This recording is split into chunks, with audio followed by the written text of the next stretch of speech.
Olá, bem-vindos ao Diálogo Brasil. A nossa conversa de hoje é sobre a violência no país. A taxa de assassinatos dos últimos 10 anos aponta para mais de 150 mortes por dia. Será que os candidatos às eleições de outubro têm propostas concretas para a segurança pública? Para conversar com a gente sobre essa, que é uma das principais preocupações do brasileiro, estão aqui no estúdio um dos coordenadores do Atlas da Violência 2018 do Instituto de Pesquisa Econômica Aplicada, Hélder Ferreira, e também a pesquisadora na área de segurança pública, Cristina Maria Zakseski, professora da Universidade de Brasília. Mas antes da gente começar a nossa conversa, vamos ver com a jornalista Graciele Bittencourt mais detalhes da realidade mostrada pelo Atlas da Violência. A violência é um dos problemas que mais preocupam os brasileiros. E não é para menos, Maranhão. Nos últimos 10 anos, 553 mil pessoas perderam a vida devido à violência no país. Isso significa um total de 153 mortes por dia. O Atlas da Violência deste ano nos ajuda a compreender melhor essa realidade. Os dados desse estudo, feito pelo IPEA e pelo Fórum Brasileiro de Segurança Pública, mostram que as mortes dos homens jovens no país têm como principal causa os homicídios. Os assassinatos respondem por 56,5% dos óbitos de brasileiros na faixa dos 15 aos 19 anos. E essas mortes têm cor. 71,5% das pessoas assassinadas no Brasil são pretas ou pardas. Nos últimos 10 anos, o número de mulheres assassinadas cresceu 6,4%. E chama a atenção o estado de Roraima, que em quase todos os anos apresentou taxas de homicídios maiores do que a taxa brasileira. Maranhão, os números assustam e, com certeza, o tema da segurança pública vai ser muito discutido nessas eleições. Mas será que as propostas apresentadas pelos candidatos são realmente eficazes para combater a violência? Graciele, assustam sim. O que a gente vai discutir agora é saber se há como se livrar desse susto, tratar essa questão com propriedade e com um enfrentamento que traga resultados positivos. Você acha que a gente está num caminho possível para isso, Hélder? Eu acho que as eleições agora são um momento importante para a gente refletir, né, e aprofundar na discussão de segurança pública. Os candidatos estão podendo apresentar suas propostas, a população, né, tem a oportunidade de ouvir as propostas que estão sendo apresentadas, né, tanto para os candidatos aos cargos de presidente, governador, senadores, deputados estaduais, deputados federais. E é importante a gente fazer um debate na segurança pública focado, né, no que a gente tem de estudos empíricos, de evidências, né, de procurar a gente sair um pouco de determinadas máximas, de determinadas crenças de senso comum. Uma das que mais me preocupam é a questão de que armar o cidadão vai trazer mais segurança pública, né? Inclusive, estudiosos de policiais, inclusive, mostram claramente que o cidadão que esteja portando arma, né, se vier a ser assaltado, o mais provável é que ele seja vitimado do que ele seja capaz de evitar o assalto. Se defender. Né? Então, esse tipo de proposta é altamente preocupante, porque, né, reverbera na sociedade, consegue um certo apoio popular, mas é uma proposta, é uma questão que pode trazer uma situação ainda pior do que a gente vive hoje. Cristina, e o que é que você acha que o eleitor tem que prestar atenção no que o candidato diz? Qual é o nível que a gente tem que chamar a atenção do eleitor para compreender o que está em discussão no que diz respeito à violência? Eu acho que o Hélder tem um bom ponto a respeito disso, porque ele está falando exatamente do nosso acúmulo já de estudos e de dados a respeito. O programa mesmo está baseado nessa informação e eu acho que isso é uma das coisas que o eleitor pode sim prestar atenção, é se aquelas propostas apresentadas, elas estão subsidiadas exatamente por perspectivas mais profundas e por ideias que não sejam simplesmente a repetição de velhas estratégias ou de passos muito atrás, como, por exemplo, ele menciona a questão das armas, né? Eu fico muito preocupada, por exemplo, quando eu vejo a comparação da política de armas e a política de drogas, né? A gente tem um problema muito sério no país que são os homicídios E as políticas, as propostas que vão surgindo, nem sempre elas visam atender ao controle desse problema, né? Então, a gente tem índices de homicídios devastadores e a gente tem um percentual de prisões para homicidas que é extremamente reduzido em relação à magnitude do problema, né? Dizem que são 11% né, de prisões que representam os homicídios dentro do nosso sistema prisional. Ao passo que a gente tem um sistema orientado para problemas relacionados a drogas e crimes contra o patrimônio. E veja qual é o descompasso dessas duas situações. A gente costuma dizer que drogas matam, e a gente não percebe que o que mata são as armas. Né? Então, nós temos uma política de drogas que está equivocada, porque, afinal de contas, as drogas não são para matar, mas as armas são feitas para isso. Então, nós temos uma situação de descompasso entre o que é necessário, o que é feito e o que é dito a respeito do problema. Olha, Cristina, sobre o que é necessário, a nosso pedido, a advogada e socióloga Carolina Ricardo, que é assessora sênior do Instituto Sou da Paz, fez uma análise de propostas em destaque na sucessão presidencial. Vamos acompanhar o que ela disse. A gente está aqui para analisar as propostas dos principais candidatos à presidência da República sobre segurança pública, à luz da Agenda Segurança Pública e a Solução, elaborada pelo Instituto Sou da Paz, o Igarapé e o Fórum Brasileiro de Segurança Pública. A primeira questão positiva que aparece é que muitos deles tratam de controle de armas. As armas estão presentes em mais de 70% dos homicídios no Brasil e a gente precisa falar disso. Os candidatos conseguiram falar do tema de forma técnica, não numa lógica de desarmar o cidadão, mas de medidas de rastreamento, controle de munições, integração de bancos de dados. Isso é muito positivo. Um outro aspecto importante de destacar é a gestão do sistema prisional. Quase ninguém fala de como é que o Estado retoma o controle dos presídios, cria vagas de forma mais eficiente e mais humana. Por outro lado, há propostas de alternativas penais como forma de melhorar o sistema penitenciário, o que é positivo. Também vale a pena destacar que alguns candidatos propõem a criação de novas polícias, o que a gente não avalia como positivo. Vale muito mais a pena trabalhar primeiro a reestruturação da Polícia Federal, a integração com as polícias estaduais, para trabalhar também as fronteiras, do que criar novas polícias. E por fim, é positivo que muitos candidatos tratem de prevenção. Como é que a gente trabalha as causas do problema, faz políticas para jovens envolvidos com violência, como forma de atacar o que gera o crime e a violência no Brasil.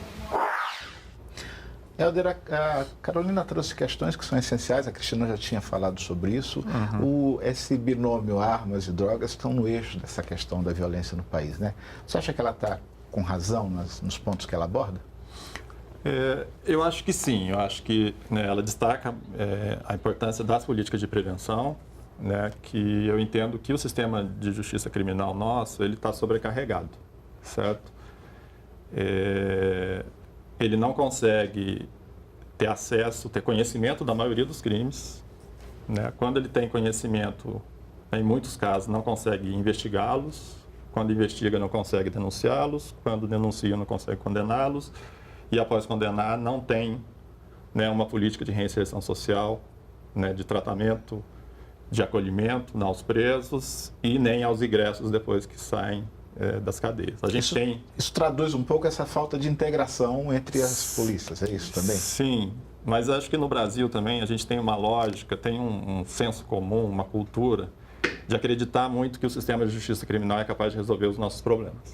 Né? Eu acho que determinadas políticas, como a Cristina já colocou aqui, a política de drogas, né? Eu acho que é consenso que tem usuários problemáticos de droga, né? Que o consumo de drogas traz risco, mas atualmente a gente tem uma política de drogas que está, né, repressiva, que não consegue reduzir o consumo, né, que não consegue reduzir a oferta e que está gerando muitas mortes, tanto de pessoas envolvidas com o tráfico, tanto de pessoas que não estão envolvidas com o tráfico, tanto de policiais. Né? Então, parte dos números aí de homicídios que a gente está vendo tem relação com essa política repressiva de drogas que a gente está utilizando, que não está funcionando.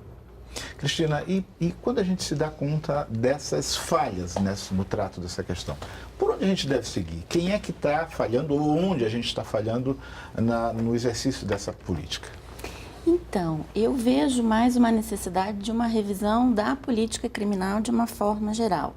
Por exemplo, Eu acho importante a avaliação da Carolina sobre as propostas apresentadas, mas eu queria chamar a atenção para o fato de que as propostas também são bastante tímidas.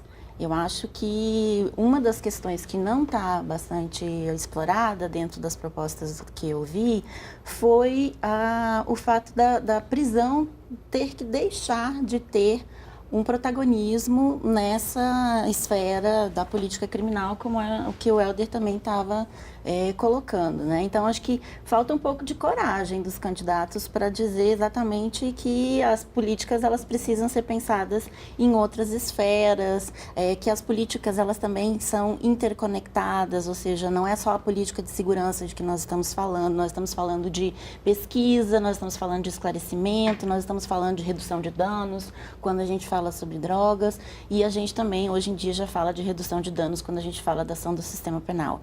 Então, um maior controle sobre as próprias instituições, a cobrança de resultados, a cobrança de metas. Nos estados brasileiros, por exemplo, que nós vimos ser implantadas políticas de controle de homicídios, nós tivemos bons resultados. Então, eu acho que as pessoas também precisam se dar conta de que essas políticas públicas, que podem passar por diversas esferas, por áreas como a cultura, a educação, a economia, emprego, renda, transporte, elas também estão interconectadas com o problema da segurança e com as condições de vida das pessoas e com perspectivas de inclusão. Então, eu acho que ideologicamente é preciso também situar as propostas dos candidatos para entender um pouquinho como é que eles estão operando com esse dentro-fora da sociedade, quem é que nós vamos incluir e que esforço nós vamos fazer para isso. Olha, a gente vai fazer um breve intervalo. Já já a gente retoma a nossa discussão.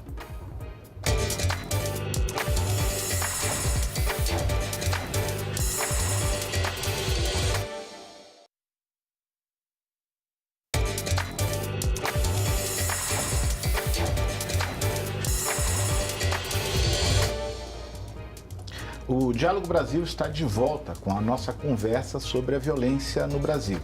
Vamos abrir este bloco com a participação do doutor em Educação e Políticas Públicas pela The George Washington University, Jorge Felipe Dantas. Ele é consultor em segurança pública e destaca o narcotráfico como ponto central dessa questão. Vamos ver. O narcotráfico e a posse e porte de armas ilícitas parece que são centrais na atual crise da segurança pública do Brasil. O narcotráfico, pela complexidade de um delito dito translocalizado, ele acontece em regiões afastadas do Brasil, cruzam o território nacional e terminam por produzir uma delinquência bastante agressiva em grandes centros urbanos, como é o caso do Rio de Janeiro, hoje sob intervenção federal e frequentemente com o enfrentamento das forças federais e locais contra os agentes do narcotráfico. Helder, a gente tem nessa questão também um ponto crucial no combate à violência, não é isso? Sim, acho que o diagnóstico que o Jorge Dantas traz é real, né? Nós temos um grave problema aí do narcotráfico, de tráfico de armas. Uma vasta área de fronteira. Uma vasta área de fronteiras. E, de novo, aí eu queria retomar, né? Eu acho que a gente tem... O problema é muito complexo e a gente tem que rediscutir as soluções que a gente tem tomado, né? A fronteira tem uma questão, tem um estudo do Michel Misk, né, que fez um estudo aí sobre a fronteira, sobre a dificuldade que você tem de controlar tanto a entrada de armas como de drogas na fronteira. A fronteira brasileira é muito grande, né, tanto a fronteira terrestre quanto a fronteira marítima, então é difícil de você controlar. E hoje em dia, a gente sabe, né, que você muitas vezes não consegue evitar que entre celular em presídio, quanto mais conseguir evitar muito, né, que entre pela fronteira. Tem outras políticas que você pode adotar, né, de controle dos principais pontos de passagem, né, nas rodovias, para, de certa maneira, tentar, principalmente no que eu acredito, reduzir o tráfico de armas, né, de tentar fazer uma atuação nas rodovias federais, eventualmente nos postos de passagem, tentar utilizar a tecnologia para isso, né, tentar fazer investigações em cima das principais quadrilhas que estejam atuando nesse mercado, principalmente no atacado. né, fazer. Eu acho que a Polícia Federal, por exemplo, poderia ter grupos especializados para atuar em relação ao tráfico de armas, né, para fortalecer as investigações nessa área e a gente tentar controlar, né, porque como a Cristina disse aqui, né, a arma, de fato, ela sendo utilizada, ela causa morte. Então, isso é algo que a gente precisa fazer um bom controle. Cristina, você falou sobre a questão de como lidar com o desafio de enfrentar a violência. A educação tem um papel importante nesse processo? Você acha que em algum momento a gente também está deixando de cuidar lá na base sobre essa questão, quando a escola, enfim, poderia cumprir um papel importante também? Sem dúvida, eu chamei atenção para o problema das outras políticas públicas e a educação é uma política forte na área da prevenção, só que nós vivemos num contexto de corte de gastos, de teto de gastos. Eu acho que isso sim, essa emenda constitucional do teto dos gastos, ela precisa ser revista, caso contrário nós não vamos ter uma política de prevenção na educação e na saúde como nós precisamos ter. Que dirá pesquisas com maior profundidade sobre o problema das drogas. A questão do homicídio, das fronteiras, a gente já tem muitos dados sobre isso, mas me faltam dados sobre o problema das drogas lícitas e ilícitas, porque todo mundo chama atenção das drogas, mas ninguém está falando de que drogas...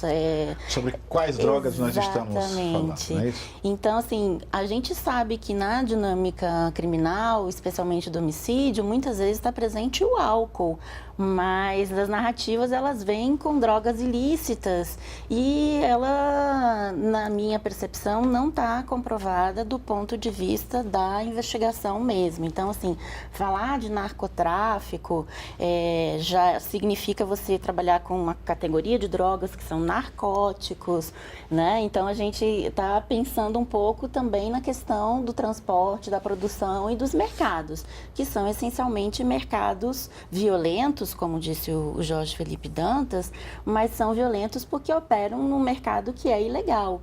Então, a tese da descriminalização, da legalização das drogas, implica exatamente num acerto no seguinte sentido. Quando a gente trabalha com essa perspectiva, a gente trabalha com a perspectiva não de liberação e de incentivo ou estímulo, a gente está trabalhando com a perspectiva de controle, porque o mercado ilegal é o mercado que usa exatamente uma munição pesada para cobrar suas dívidas, e é por isso que nós temos tido uma certa quantidade de homicídios em controle aí, e é por isso que a gente também tem perdido muito espaço de controle dentro das unidades prisionais.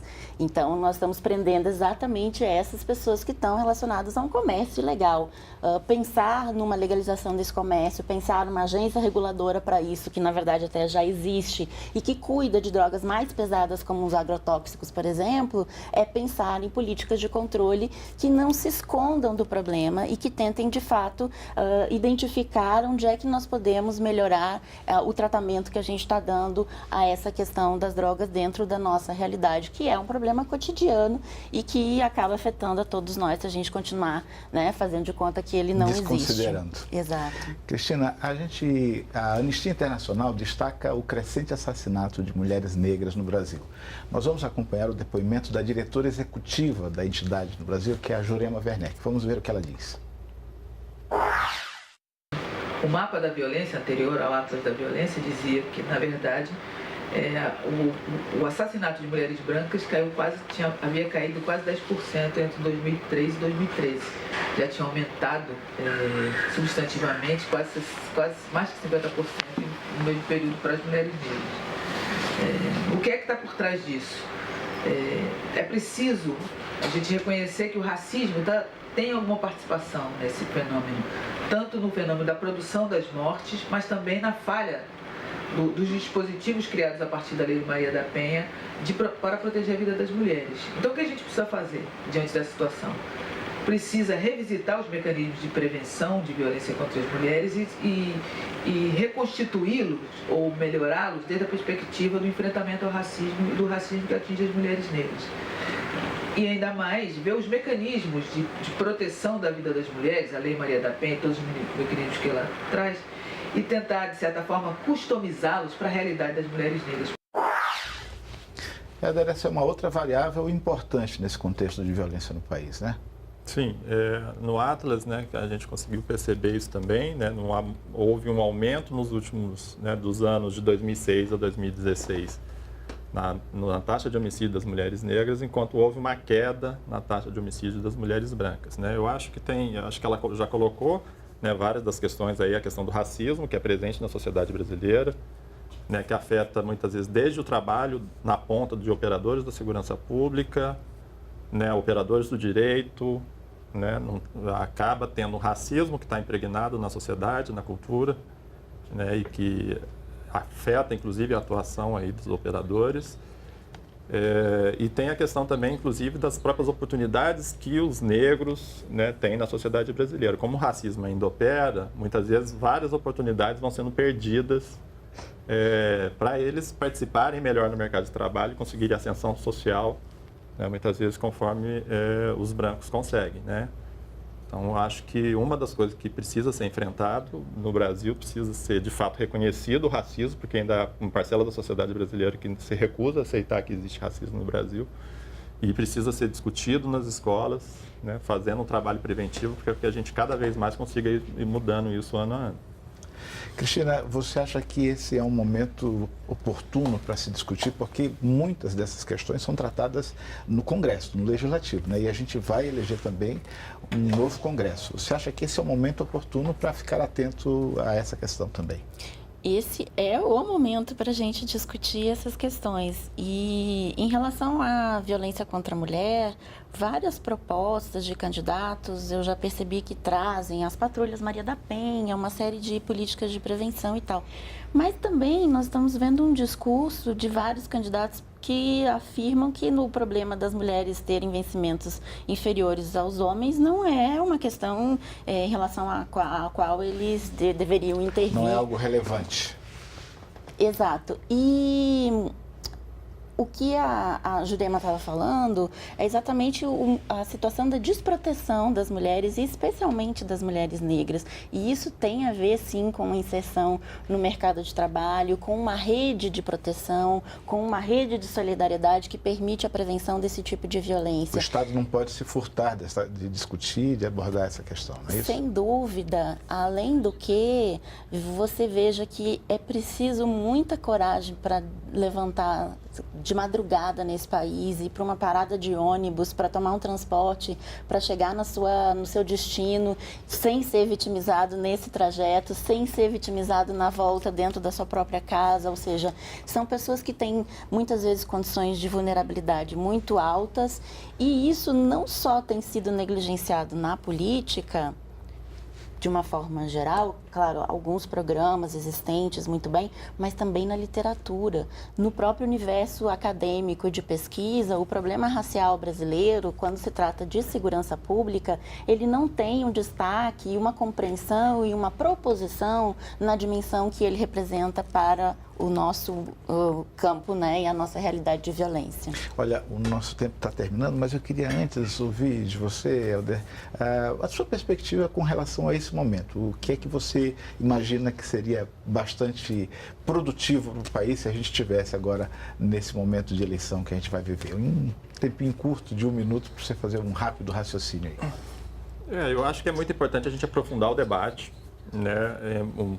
Esse programa, como vocês estão fazendo aqui, e outras redes de televisão, de rádio, aproveitar esse momento eleitoral para estar discutindo mais segurança pública. Porque eu acho que é um momento que, né, as pessoas estão interessadas em discutir mais política pública, e eventualmente é um momento para a gente tentar aprofundar mais, melhorar o conhecimento em geral, né, das pessoas sobre as questões importantes da segurança pública que a gente tem. Olha, eu agradeço a participação de vocês aqui no nosso Diálogo Brasil.